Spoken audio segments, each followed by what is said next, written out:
हुए मेरे दोस्तों को, मेरे साथियों को, मेरे भाई बहनों को, सभी को मेरा नमस्कार, गुड इवनिंग। अब हम लोग आज केमिकल बॉन्डिंग से जुड़े हुए कुछ क्वेश्चंस करेंगे और ये केमिकल बॉन्डिंग से जुड़े हुए क्वेश्चंस जो हैं, ये कुछ क्वेश्चंस मैंने बुक से उठाए हुए हैं और ये बुक जो है वो कॉम्पिटिटिव क्लास की है और इसमें से मैंने क्वेश्चंस उठा लिए हैं। ये क्वेश्चन इजी भी हैं, थोड़े टफ भी हैं, सभी कैटेगरी के क्वेश्चंस आपके सामने रख रहा हूँ, तो इनको लगाइएगा और प्रैक्टिस बनाए रखिएगा। यानी क्वेश्चंस की मेन है प्रैक्टिस, यानी प्रैक्टिस ज़्यादा से ज़्यादा जितनी होती चली जाएगी उतने ही इम्पोर्टेंस आपकी बढ़ती चली जाएगी। तो इन्हीं क्वेश्चंस को लेकर के हम आपके सामने आए हुए हैं और इन क्वेश्चंस को आप करिए, प्रैक्टिस करिए और अपने दोस्तों तक इस वीडियो को शेयर करिए। अगर आप चैनल पर नए हैं तो प्लीज़ सब्सक्राइब कर दीजिएगा। जितना आप मुझे सपोर्ट करेंगे उतना ही मैं आपके लिए भी सपोर्ट करता रहूँगा। तो प्लीज़ पहले क्वेश्चन से स्टार्ट कर लेते हैं हम लोग। विच of the following compound has the electrovalent linkage. तो सिंपल सा है, आयनिक कंपाउंड कौन सा है, तो आयनिक कंपाउंड NaCl है। तो इसमें कोई बहुत सोचने वाली बात नहीं कि आयनिक कंपाउंड कौन सा होता है, ना इस पर बहुत बड़ी डिस्कशन वाली बात है। आप जान रहे होंगे कि आयनिक कंपाउंड NaCl है। Bond form between the elements whose electronegativities are 1, 2, 3 would be, यानी जिसकी इलेक्ट्रो नेगेटिविटी मतलब 1.2 और 3 है, तो वो कौन सा बॉन्ड होना चाहिए। तो बहुत ही इम्पॉर्टेंट क्वेश्चन है। तो मैं आपको यहाँ पर बता देना चाह रहा हूँ कि सेकंड वाले का जो आंसर होना चाहिए वो आयनिक होना चाहिए। क्यों होना चाहिए, रीज़न भी आप समझ लीजिएगा। जितनों जो बॉन्ड 50% आयनिक और 50% कोवेलेंट करेक्टर होता है, तो उनकी डिफरेंस में जो इलेक्ट्रोनेगेटिविटी पावर में जो डिफरेंस होता है वो 1.7 के आसपास होता है। यानी कि अगर आपको कोवेलेंट करेक्टर डोमिनेंट होगा तो डिफरेंस नेगेटिविटी में लेस देन 1.7 यानी होगा। तो ये बात ध्यान रखिएगा। तो आयनिक character difference electronegative greater than 1.7 होना चाहिए। तो यानी कि सिंपल सी बात ये है कि यहाँ पर हम ये कहना चाहेंगे कि जो मेटेलिक बॉन्ड होता है, मेटल्स होते हैं, उनके अंदर एटम का जो नेचर होता है वो सेम होता है। कोऑर्डिनेट बॉन्ड के अंदर वेरी करता है थोड़ा सा, और कोवेलेंट में सेम रहता है, ये आप जानते हैं। लेकिन जो आयनिक होता है उसके अंदर जो है वो डिफरेंस ज़्यादा बड़ा हो जाता है, इसलिए यहाँ पर आयनिक आना चाहिए। यानी डिफरेंस इन इलेक्ट्रोनेगेटिविटी अगर लेस देन 1.7 है, लेस देन 1.7, ठीक है ना, तो आयनिक करेक्टर नहीं होगा, आयनिक करेक्टर का जो डिफरेंस होगा वो क्या होगा, वो मोर देन 1.7 होता है। तो यहाँ 1.2 से लेकर के 3 दे दिया है, तो मतलब ये हुआ कि मोर देन 1.7 हो गया ना, तो इसका मतलब हुआ कि आयनिक कंपाउंड होना चाहिए। मोर देन में जाएगा 1.7, तो 1.2 से लेकर 3 दिया हुआ, इसलिए ध्यान रखिएगा। अदरवाइज नेक्स्ट क्वेश्चन है the shape of the sulphate ion. Sulphate ion की शेप क्या होती है, ये क्वेश्चन भी देखना है। तो सल्फेट आयन की जो शेप होती है वो अगर हम ऐसे बनाएं, यहाँ पर सल्फर बना देते हैं, यहाँ पर डबल बॉन्ड O बना देते हैं, यहाँ पर O बना देते हैं और यहाँ पर डबल बॉन्ड O बना देते हैं, यहाँ पर O, तो चाहे तो इन पे 2 पे नेगेटिव लगा दीजिए, और अगर आप इन 2 पे नेगेटिव नहीं लगाना चाहते हैं तो फिर आप ये काम कर सकते हैं, इसके सरफेस पे यहाँ पर नेगेटिव लगा सकते हैं 2, इस तरीके से। तो ये जो आपको शेप दिख रही है, ये जो हाइब्रिडाइजेशन पहले निकाल लो, sp3 हाइब्रिडाइजेशन आएगी, सिग्मा हो गया, सिग्मा हो गया, सिग्मा 4 सिग्मा हो गए, मतलब sp3 हाइब्रिडाइजेशन। और sp3 हाइब्रिडाइजेशन जब शेप होती, वो हाइब्रिडाइजेशन होती, तो शेप आपको पता है कि टेट्राहेड्रल शेप हो जाती है। तो इसका आंसर जो है वो टेट्राहेड्रल लगा लीजिए, सिंपल सा। इसके बाद हम स्ट्रक्चर है स्ट्रक्चर ऑफ अमोनिया, ये आपको पता होना चाहिए कि स्ट्रक्चर अमोनिया का पिरामिडल शेप होता है। In melting lattice structure of solid के लैटिस स्ट्रक्चर को अगर मेल्ट करना है तो क्या करना पड़ेगा, रिमेंस, यानी कि in melting lattice structure of solid क्या रिमेंस सेम रहता है, क्या होता है क्या नहीं होता है, ये आप बता सकते हैं। तो जब हम कोई मेल्टिंग प्रोसेस होता है तो हीट मिलती है, और जब हीट मिलती है उसका स्ट्रक्चर लैटिस ब्रेक हो जाता है, तो इसका मतलब है लंबे टाइम तक ये सेम नहीं रहेगा, तो becomes compact, remains unchanged, change हो जाता है नन ऑफ द अबव। तो मेरे हिसाब से तो फिर चेंज हो जाना चाहिए। तो मेरे हिसाब से क्या, जब स्ट्रक्चर टूट ही जाएगा तो चेंज होने का मतलब ही बनता है कि स्ट्रक्चर चेंज हो ही जाएगा, पक्का है। तो बी लगा लीजिएगा इसका आंसर। इसके आंसर से मैं लगा दूंगा, इसकी PDF जब लगाऊंगा तो इसका आंसर भी लगा दूंगा। 6 वाला क्वेश्चन देखिएगा, the charge on a cation is +2 anion is -3 the compound. तो ये तो 9th क्लास का क्वेश्चन हो गया, सिंपल सा क्वेश्चन हो गया, इसमें कुछ करना नहीं है। यानी कि जो कैटायन है वो कैटायन के नीचे आप +2 लिख दीजिए, एनायन के नीचे आप जो है कैटायन M मान लिया इन्होंने, चलो M मान लो आप, यहाँ पर m लिख देते हैं, तो ये m हो गया, इसके नीचे 2 लिख दीजिए, और anion को इन्होंने a माना है, इसके नीचे आप 3 लिख दीजिए, क्रॉस मल्टीप्लाई कर दीजिए। पता ये सिंपल सा, कुछ करना नहीं है। तो M3A2 आ जाएगा, यानी कि M3A2 का मतलब C सही हो जाएगा इसका। तो सिंपल सा आप C सही कर लिया। Acetic acid is a dimer, acetic acid is dimer in benzene due to, acetic acid is dimer in benzene due to, इसमें सिंपल सी बात है कि भैया हाइड्रोजन बॉन्ड बन जाता है। एसिटिक एसिड का आपको हाइड्रोजन बॉन्डिंग पता ही होगी, CH3C हो गया, इस तरीके से O हो गया, ये O हो गया, ये H हो गया। इसका अपोजिट मॉलिक्यूल भी इधर से जोड़ सकते हैं, CH3 हो गया, यहाँ से O हो गया, C लगा लीजिएगा, फिर यहाँ पर आपका डबल बॉन्ड O हो गया, तो ये इसके बीच बन जाएगी, और यहाँ पर इसके बीच बन जाएगी हाइड्रोजन बॉन्डिंग। तो ये पॉसिबिलिटी है। तो इस तरीके से हाइड्रोजन बॉन्डिंग का क्वेश्चन इसमें लगा लीजिएगा। उसके बाद आ जाइए नेक्स्ट क्वेश्चन पे आइएगा। नेक्स्ट क्वेश्चन क्या कह रहा है वो देख लेते हैं। In a double bond containing 2 atoms there is a sharing of, 2 atom है, इनके बीच शेयरिंग इलेक्ट्रॉन की 4 की भी हो सकती है। क्या 4 की संभावना है? 2 इलेक्ट्रॉन की भी शेयरिंग हो सकती है, 1 की भी हो सकती है। तो मेरे हिसाब से तो भाई 4 इलेक्ट्रॉनों की शेयरिंग तो मैंने अभी देखी नहीं। मैंने इलेक्ट्रॉन की in a double bond connecting 2 atoms there is a, अच्छा डबल बॉन्ड की बात कर रहा है, सॉरी, यानी डबल बॉन्ड जब होगा तो ठीक है। अगर 2 एटम के बीच में डबल बॉन्ड है तो इसका मतलब हुआ कि 4 इलेक्ट्रॉन होंगे, और 2 इलेक्ट्रॉन की शेयरिंग नहीं, मैं 4 पेयर समझ बैठा था, सॉरी, वेरी वेरी सॉरी।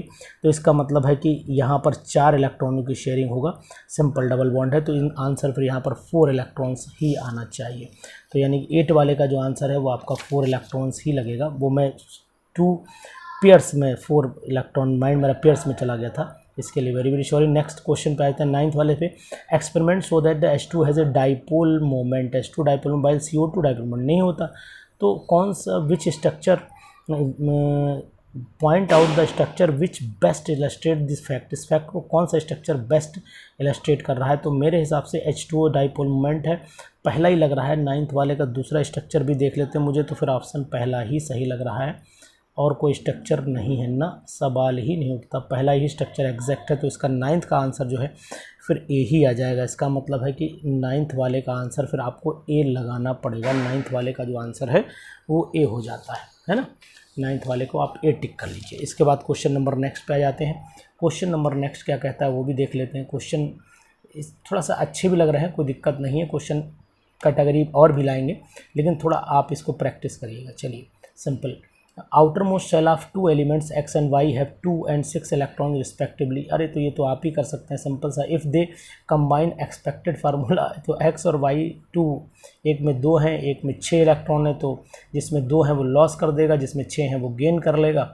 तो सिंपल सी बात ये हो गई कि x और y, यानी कि सिंपल सी बात है कि फार्मूला तो फिर x y ही बन जाना चाहिए। 2 तो आने का कोई मतलब ही नहीं होता है ना। तो इसका मतलब फार्मूला x y पर टिक कर लीजिए आप, यहाँ पर ज़्यादा सोचना वोचना तो है नहीं। चलिए, x y पर टिक हो जाता है यहाँ पर। तो इसमें 10 वाले का जो आंसर होगा वो फिर आपका क्या हो गया, x और y हो गया। इस पर आप आसानी से टिक करिएगा। चलिए अगला बढ़ते हैं, इजी क्वेश्चन है, कोई दिक्कत नहीं। An atom of element has 3 electrons in the outermost shell and that of B has 6 electron in the outermost shell. एक में A में, तो ये तो आप भी करेंगे, ये मैं नहीं करूँगा, सिंपल सा। The hybridisation of Ag in linear complex, इसमें ये अच्छा क्वेश्चन है, कोऑर्डिनेशन से भी जुड़ता है, बॉन्डिंग से भी जुड़ता है। तो AgNH3 का होल ट्वाइस के अंदर जो बॉन्डिंग होगी वो पूछ रहा है कि कौन सी बॉन्डिंग होगी। तो जनाब आपको बता देना चाहेंगे इसके अंदर कि जो हाइब्रिड ऑर्बिटल बन रही है, यानी AgNH3 का होल ट्वाइस है, इस बात का ध्यान। तो Ag का कन्फिग्रेशन लिखना पड़ेगा, फिर आपको भाई लास्ट में क्या आता है,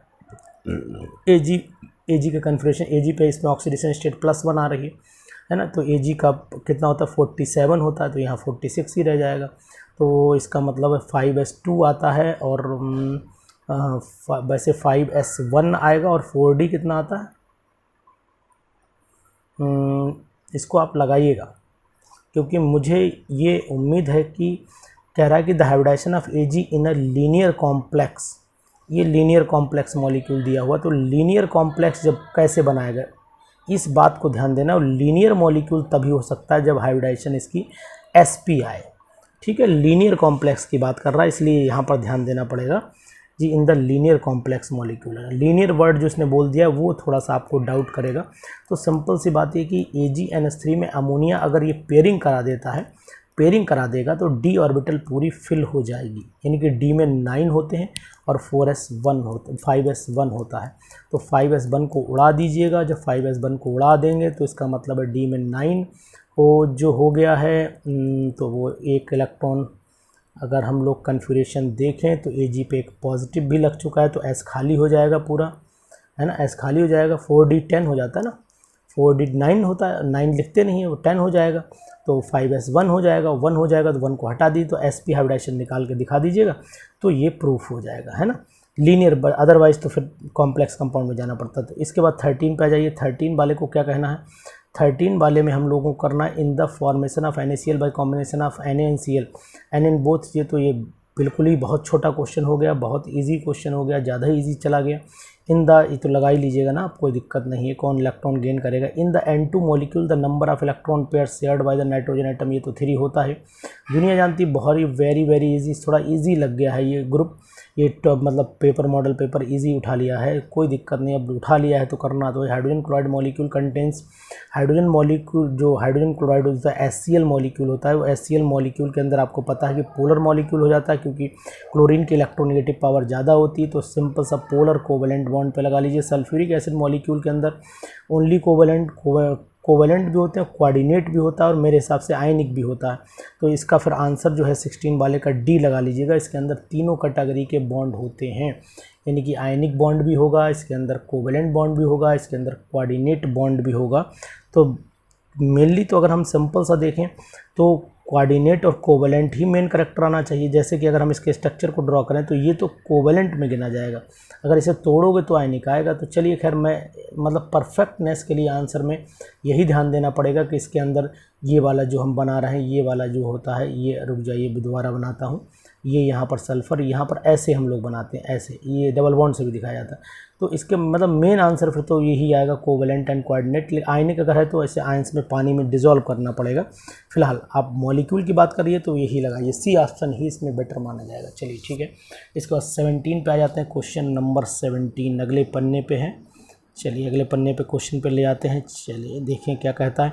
the bond between two identical non metals, इसके बीच में, नॉन मेटल के बीच में हमेशा सिंपल सी बात है कि भाई शेयरिंग हो जाएगी, और शेयरिंग होने का मतलब हुआ कि इक्वली डिस्ट्रीब्यूशन हो जाएगा, फुल्ली ट्रांसफर नहीं हुआ, अनइक्वल शेयर्ड हो सकता है, with identical spin, equally shared between them, यानी इक्वली शेयर्ड बिटवीन दैम पे लगाइएगा, यानी डी ऑप्शन लगाइएगा। Which of the following molecule ion has all the 3 types of bond, electrovalent ionic, तो NH4 पॉजिटिव है, NH4 पॉजिटिव, H2O2 HCl, यानी electrovalent भी हो, कोवैलेंट भी हो एंड कोऑर्डिनेट भी हो। तो मेरे हिसाब से NH4 पॉजिटिव होगा। इसके अंदर क्या होगा कि इलेक्ट्रॉन ट्रांसफ़र भी हुए हैं, है ना, इलेक्ट्रॉन ट्रांसफ़र भी हुए हैं, इसके अंदर कोऑर्डिनेट भी है, यानी NH4Cl का जो स्ट्रक्चर बनता है उसी के अंदर ये कंडीशन आती है। तो इसका मतलब हुआ कि सिंपल सी बात है कि NH4 पॉजिटिव एक ऐसा मॉलिक्यूल जिसके अंदर ऑल द 3 टाइप्स हो सकते हैं, जैसे कि इसके अंदर कोवेलेंट भी है, इलेक्ट्रोवैलेंट भी है, यानी तो आप 18 का फिर बी ही लगाइएगा, ठीक है ना। चलिए इसके बाद हम लोग बात कर लेते हैं the electrovalency of nitrogen in HNO3। Nitrogen HNO3 में जो इलेक्ट्रोवैलेंसी होती है नाइट्रोजन की, वो कितनी होती है, मतलब इसकी बैलेंसी निकाल दीजिए। तो 19 वाले की सिंपल सी बात है कि 19 में नाइट्रोजन कितनी तरह से जुड़ा हुआ, कितने इलेक्ट्रॉनों की शेयरिंग, यानी n है, ऐसे होगा, फिर एक ऐसे होगा, और सिंपल सा हो गया आपका 1-2 इलेक्ट्रॉन यहाँ इसने ट्रांसफ़र कर दिए, HNO3, ये हो गया HNO3। तो 1 2 3 4 5, यानी कि आंसर फिर इसका डी आना चाहिए। इसकी कोवेलेंसी जो है 5 इलेक्ट्रॉन नाइट्रोजन के पार्टिसिपेट कर रहे हैं, तो इसका मतलब इसकी 5 यहाँ पर कोवेलेंसी आ जानी चाहिए। Covalent bond in the water are generally, अरे ही यार, covalent compounds in water are generally, तो भैया कैसे घोल दोगे यार, नहीं घोल पाएंगे ना, सिंपल सी बात है, वो नहीं घुल सकते, तो इनको घोलना नहीं, आपको ध्यान में रखिएगा। तो सिंपल सी बात है, क्या लगा दें, इनसॉल्युबल लगा दें, सॉल्युबल लगा दें, क्या लगाएं आप ही बता दीजिए, उसी हिसाब से मैं इसके आंसर लगा देता हूँ। चलिए, इसमें बताने वाली बहुत बड़ी बात नहीं है और ना कोई डिस्कशन करने वाली बात है, ये आपको पता है। 20वां क्वेश्चन, अगले चलते हैं। The molecular formula of chloride of the M is MCl3 the formula of its carbonate. तो अगर MCl3 है तो इसका मतलब सिंपल सा हो जाएगा कि कार्बोनेट में हिसाब लगाना पड़ेगा, तो हिसाब बहुत बड़ा नहीं है, आप आसानी से लगा लेंगे। M के ऊपर 3 पॉजिटिव दीजिए, CO3 पे 2 होते हैं, तो M2CO3 का होल थ्राइस हो जाएगा, यानी बी ऑप्शन हो जाएगा। What is the nature of bond between the CS and F, यानी सीजियम फ्लोराइड के बीच में आयनिक बॉन्ड होगा, ये तो दुनिया जान रही है, आप भी जानते हैं, एक एल्कली है, एक हैलोजन है। इसके बाद आ जाइए 23 पे, nitrogen molecule is chemically less active because it is, nitrogen molecule is chemically less active as it has between 2 nitrogen atoms. Triple bond होता है, पता है, दुनिया को पता है, आपको भी पता होगा। ट्रिपल बॉन्ड होने की वजह से ज़्यादा एनर्जी चाहिए और लीस्ट रिएक्टिव हो जाता है। Phosphide ion has the electronic structure similar to, phosphide ion का जो स्ट्रक्चर होता है वो किसके सिमिलर होता है, ये आप पहचान के बता सकते हैं। तो अगर फॉस्फाइड का जो इलेक्ट्रॉनिक कन्फिग्रेशन लिखें तो इसका मतलब है कि 1s2 2s 18 हो जाएगा भाई। P के ऊपर 3 नेगेटिव जब लगेंगे तो सिंपल से 15 और 3 18 हो जाता है। तो इसका मतलब जब 18 हो गया तो किससे मिल रहा है, तो क्लोर Cl नेगेटिव से मिला दीजिए, Cl नेगेटिव में ही 18 आ जाएगा, तो इसके मिला लीजिए। अच्छा क्वेश्चन सही है, छोटा है, इजी है, ट्रिकी, बढ़िया क्वेश्चन है। Covalent compounds are soluble, non polar में सॉल्युबल हो जाएंगे, है ना। कंसनट्रेटेड एसिड पोलर सॉल्वेंट, ये नहीं ना, ये तो कोवेलेंट कंपाउंड और soluble non polar solvent like benzene, toluene, ether, इस टाइप के हैं, और वो पानी वानी में, अल्कोहल में नहीं घुलते हैं। अगर पोलर होंगे तो पॉसिबिलिटी है घुलने की, भाई HCl है तो पोलर करेक्टर अगर रखते हैं तो फिर घुल जाएंगे, अदरवाइज फिर नहीं घुल पाते हैं, ये चीज़ ध्यान। Acetylene molecule contain, acetylene molecule आप बनाना जानते हैं, थोड़ी सी आज इजी लग गया है पेपर, लेकिन अब करना शुरू कर दिया है मैंने, तो अब इसका मतलब है अब चाहे इजी हो या जैसा भी हो, पेपर बीच में नहीं छोड़ेंगे। इसका मतलब 3 सिग्मा होते हैं और 2 पाई हो जाएंगे, तो 3 सिग्मा 2 पाई 26 का C हो जाता है, लगा लीजिए फटाफट। The angle between the 2 covalent bonds is maximum in the angle, ज़्यादा किस में होगा, लीनियर 180 डिग्री होता है ये भाई, ये 104.5 होता है, अमोनिया का 107.5 होता है, CO2 का 180 होता है, CH4 का 109, तो बस CO2 आंसर लगा लीजिए, CO2 का ही बॉन्ड एंगल सबसे ज़्यादा आ जाएगा, यानी इसे लीनियर शेप आएगी तो 180 आ जाएगा। विच, इसके बाद आ जाता है मॉलिक्यूल कौन सा है कि विच of the following halogen has the highest bond energy, किसकी बॉन्ड एनर्जी सबसे ज़्यादा होगी, बहुत ही इंपॉर्टेंट क्वेश्चन है, इसको लगा लिए। बॉन्ड एनर्जी डिक्रीज़ करती है एटॉमिक साइज़ बढ़ने के साथ, फ्लोरीन का साइज हाई मतलब जो है बहुत छोटा है, तो इसका मतलब है कि फ्लोरीन का साइज छोटा है और आयोडीन का साइज सबसे बड़ा है, तो fluorine should have the highest bond energy and iodine should have the lowest bond energy. But एक बात ध्यान रखना, ये मतलब एक पैटर्न है ऊपर से नीचे, लेकिन फ्लोरीन के अंदर इलेक्ट्रॉनिक रिपल्सन भी होता है, साइज छोटा मिनिमाइज होने को इलेक्ट्रॉनिक रिपल्सन हो गया। जब इलेक्ट्रॉनिक रिपल्सन हो गया तो मॉलिक्यूल आसानी से अलग हो जाएगा, तो सिंपल सी बात हो जाती है कि जो ऑर्डर है वो थोड़ा सा डिस्टर्ब हो जाता है, यानी कि इसकी स्टेबिलिटी का जो ऑर्डर है वो बिगड़ जाएगा, यानी सबसे ज़्यादा क्लोरीन, फिर ब्रोमीन, फिर फ्लोरीन, फिर आयोडीन। तो जो ऑर्डर होना चाहिए यानी कि बॉन्ड एनर्जी हाईएस्ट पूछा है तो हाईएस्ट में फिर क्लोरीन का लगना चाहिए, यानी कि बी ऑप्शन आ जाना चाहिए। 29 का B option, very very important question, ये आप ध्यान में रखिएगा, इसको बिल्कुल नहीं छोड़ेंगे आप। 29 का ऑप्शन जो है वो क्या होना चाहिए, 29 का ऑप्शन लोएस्ट पूछा, क्या हाईएस्ट पूछा हुआ है ना, तो हाईएस्ट तो फ्लोरीन होना चाहिए ना, ठीक है। तो ऑर्डर ऑफ स्टेबिलिटी में क्लोरीन हो जाना चाहिए, वैसे फ्लोरीन होना चाहिए था लेकिन फ्लोरीन नीचे चला गया और आयोडीन जो है उधर चला गया, तो सिंपल सी बात है कि मेरे हिसाब से भैया तो आंसर यही होना चाहिए। आप भी अपनी राय एक बार मुझे दे दीजिएगा। चलिए आगे बढ़ लेते हैं। इसके बाद हम लोग नेक्स्ट क्वेश्चन पे जाते हैं, आंसर बाद में देखे जाएंगे, आपको लगाएंगे देख करके आंसर की क्या है, आंसर मैच करिएगा। विच of the following statement is true about the CONH3 का मिटाना पड़ेगा, CONH3 का होल 4SO4, इसके बारे में क्या ट्रू है। तो इसके बारे में ट्रू है कि एक तो ये है कॉम्प्लेक्स है, सिंपल दिख ही रहा है हमें, तो इसके अंदर कोऑर्डिनेट बॉन्ड तो होना ही होना है, तो मतलब कोऑर्डिनेट भी होगा और SO4 बाहर आयनिक भी होगा, तो it has covalent electrovalent valent as coordinated. D option 29 का डी लगा लीजिए, सिंपल सा है, कॉम्प्लेक्स है, तो अगर स्ट्रक्चर जानना चाहो तो फिर आपको पता है, वैसे मुझे बताने की ज़रूरत नहीं है। यहाँ NH3 लग जाएगा इस तरीके से, यहाँ भी NH3 लग जाएगा इस तरीके से, यहाँ भी NH3 लग जाएगा, सो ऑन NH3 सब तरफ लगा लीजिएगा। कॉम्प्लेक्स बन करना, बाहर SO4 बना देना, तो SO4 के अंदर कोवेलेंट करैक्टर भी होगा।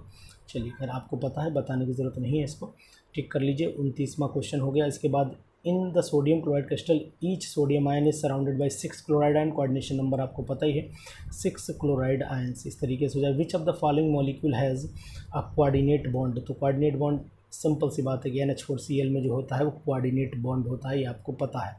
इन द कोऑर्डिनेट वैलेंसी, जो कोऑर्डिनेट वैलेंसी होती है उसको क्या बताएं, इन कोऑर्डिनेट वैलेंसी में क्या है option, electrons are equally shared ना, मतलब इसमें सिंपल सी बात है कि शेयर्ड पेयर जो होता है ट्रांसफ़र होता है, शेयर्ड विद 2 एटम्स, यानी कि इलेक्ट्रॉन्स आर इक्वली ना, electrons of 1 atom are shared with 2 atoms ना, hydrogen bond none of the above. तो 32वें का जो आंसर होना चाहिए वो सिंपल सा ये होना चाहिए कि भाई इलेक्ट्रॉन्स एक एटम से शेयर्ड भी होते हैं, ट्रांसफ़र भी होते हैं। तो फिर 32 का आंसर मेरे हिसाब से यही होना चाहिए जहाँ मैंने अंडरलाइन किया है, electrons of 1 atom are shared with 2 atoms, ठीक है, 2 एटम के भी शेयर्ड होते हैं कोऑर्डिनेट वैलेंसी में। तो सिंपल से वो कोऑर्डिनेट, एक्चुअल में ये coordinate bond is a type of covalent bond ही होता है, इस चीज़ का आपको ध्यान में रखना पड़ेगा।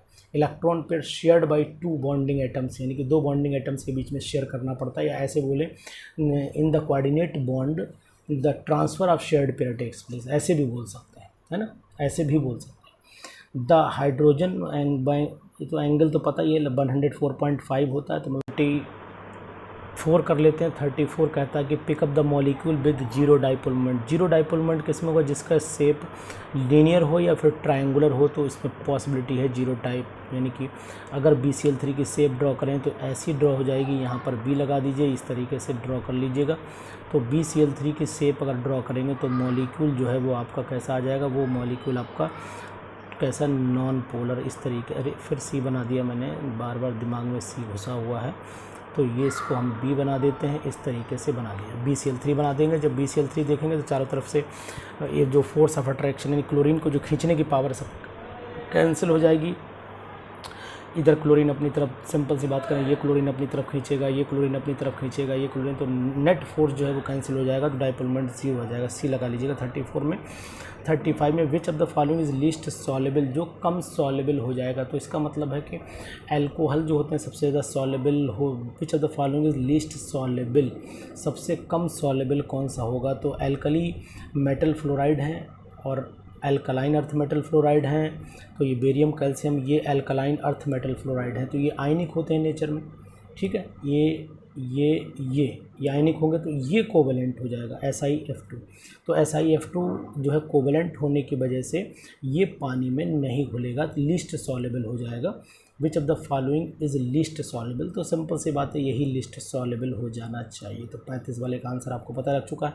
Methanol and ethanol are miscible with water, ये तो हाइड्रोजन बॉन्डिंग है, सिंपल सा है, कुछ नहीं करना। द बेंजीन मॉलिक्यूल में कितने होते हैं, 3sp बेंजीन मॉलिक्यूल अगर आप देखेंगे तो बेंजीन का वो स्ट्रक्चर आपको पता ही है, तो sp2 हाइब्रिडाइज्ड होता है, और in benzene molecule, the benzene molecule contains 6 sp2 hybridised carbon, 6 होते हैं, ठीक है, पता है सभी को, 6 sp2 हाइब्रिडाइज्ड कार्बन एटम ही होते हैं इसके अंदर। तो हर कार्बन sp2 हाइब्रिडाइज, तो टोटल कार्बन कितने हैं, 6 होते हैं। तो सिंपल सी बात है कि इसके अंदर यही आंसर आना चाहिए, 6 sp2 hybridise, 3 sp2 hybrid carbon, 6 sp3 ना, यही A आंसर जाना चाहिए। यानी 37 वाले का आंसर आप A लगाइए। बहुत ही अच्छा क्वेश्चन है, सरल जरूर है लेकिन अच्छा क्वेश्चन है, इस बात का आपको ध्यान रखना पड़ेगा। 38 question, as compare to covalent compound electro generally have, तो सिंपल सी बात है कि इलेक्ट्रो को जो कोवेलेंट कंपाउंड होते हैं, कोवेलेंट कंपाउंड का वैसे इलेक्ट्रोवेलेंट कंपाउंड का strong electrostatic force of attraction होता है जो स्ट्रक्चर को होल्ड किए रहता है, और जो कोवेलेंट कंपाउंड होते हैं उसमें उनका जो मेल्टिंग पॉइंट होता है वो एज़ कम्पेयर टू जो है, अगर हम आयनिक से कंपेयर करें तो कमज़ोर, मतलब कमज़ोर पड़ जाए, कोवेलेंट का कमज़ोर होगा, आयनिक का स्ट्रॉन्ग होगा। तो as compare to covalent compound, electrovalent compound generally have high melting and high boiling point आना चाहिए। तो सिंपल सा इसका जो आंसर आना चाहिए वो high melting and high boiling point, मतलब 38 का जो आंसर है वो आपका D आ जाना चाहिए, यानी कि हम लगा दें इसमें ये वाला आंसर, ठीक है। Coordinate covalent compounds are formed by transfer of electron, तो जो ट्रांसफ़र ऑफ इलेक्ट्रॉन से बनेंगे, किससे बनेंगे, तो आपको पता होगा donation of electron, coordinate covalent bond. तो कोऑर्डिनेट कोवेलेंट बॉन्ड कैसा होता है, जो नन ऑफ द नहीं, इक्वल शेयरिंग तो नहीं होगी, ट्रांसफ़र 100% डोनेशन ऑफ इलेक्ट्रॉन होगा, यानी कि डोनेशन का मतलब वो शेयरिंग भी होगी और ट्रांसफ़र भी होगा। सिंपल सा फिनोमेना ये कहें तो ज़्यादा बेटर रहेगा। तो यहाँ पर मीनिंग वही, कोऑर्डिनेट और कोवेलेंट कंपाउंड्स जो बनते हैं उनका शेयर्ड पेयर ऑफ इलेक्ट्रॉन जो होते हैं वो ट्रांसफ़र होते हैं, कंट्रीब्यूट होते हैं, तो इसको हम लोग डोनेशन कह सकते हैं, मतलब इलेक्ट्रॉन वापस भी आते हैं। तो इस तरीके से ओजोन का जो मॉलिक्यूल बनता है, तो फिलहाल डोनेशन ऑफ इलेक्ट्रॉन आंसर मेरे हिसाब से एग्जैक्ट लगना चाहिए इसके अंदर, है ना। इस तरीके से ये चीज़ बनाना चाह रहा है, ये भी होता है और ऐसे करके जो बन जाता है मॉलिक्यूल, ये चीज़।